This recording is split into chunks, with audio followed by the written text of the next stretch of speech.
Tahukah kamu, ada satu amal yang kelihatannya kecil, tidak terlihat, tidak dipuji, bahkan sering dianggap sepele. Namun amal inilah yang bisa menentukan apakah akhir hidupmu indah atau justru mengerikan. Banyak orang mengejar amal besar, salat malam panjang, sedekah jumlah besar, ibadah yang terlihat manusia. Namun Rasulullah mengingatkan sesuatu yang sangat berbeda. Beliau bersabda, sesungguhnya amal itu tergantung pada akhirnya. Artinya, yang dinilai Allah bukan hanya apa yang kita lakukan, tapi apa yang terus kita jaga sampai detik terakhir hidup. Amal kecil itu bukan tentang gerakan, bukan tentang jumlah, bukan tentang pengakuan. Amal kecil itu adalah apa yang ada di dalam hati saat kita berinteraksi dengan manusia. Cara kita memaafkan, cara kita menahan lisan, cara kita menyingkirkan dendam, karena hati yang berat akan membuat akhir hidup berat. Rasulullah bersabda, tidak akan masuk surga orang yang di dalam hatinya terdapat kesombongan walau sebesar biji sawi.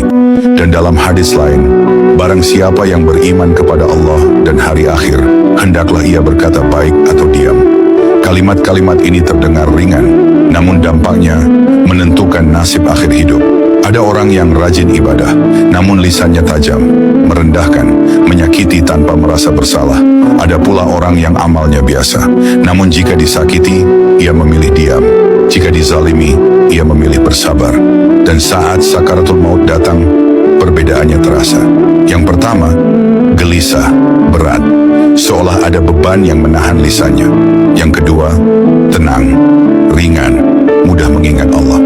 Allah berfirman, sesungguhnya Allah tidak mengubah keadaan suatu kaum hingga mereka mengubah apa yang ada dalam diri mereka. Husnul khatimah bukan hadiah mendadak di akhir hidup. Ia adalah hasil dari kebiasaan kecil yang kita rawat setiap hari. Menahan marah, menjaga lisan, membersihkan hati sebelum tidur. Rasulullah bersabda, ada orang yang beramal dengan amalan ahli surga menurut pandangan manusia, namun di akhir hidupnya ia beramal dengan amalan ahli neraka. Kenapa? Karena amal besarnya tidak diiringi dengan hati yang bersih. Sekarang, biarkan pertanyaan ini tinggal di dadamu. Jika malam ini adalah malam terakhirmu, amal kecil apa yang paling sering kamu lakukan? Menjaga hati atau memelihara luka? Jangan remehkan amal kecil, karena bisa jadi itulah yang menentukan bagaimana malaikat mencabut nyawamu.